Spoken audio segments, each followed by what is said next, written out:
الرحمن بن عابس نے بیان کیا، کہا کہ میں نے ابن عباس رضی اللہ عنہ سے سنا اور ان سے ایک شخص نے یہ پوچھا تھا کہ کیا تم نے عورتوں کا نکلنا عید کے دن حضرت صلی اللہ علیہ وسلم کے ساتھ دیکھا ہے؟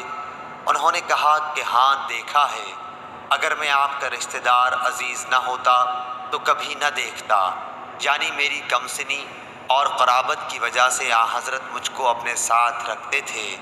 کثیر بن سلت کے مکان کے پاس جو نشان ہے، پہلے وہاں آپ صلی اللہ علیہ وسلم تشریف لائے، وہاں آپ صلی اللہ علیہ وسلم نے خطبہ سنایا، پھر آپ صلی اللہ علیہ وسلم عورتوں کے پاس تشریف لائے اور انہیں بھی وعظ و نصیحت کی۔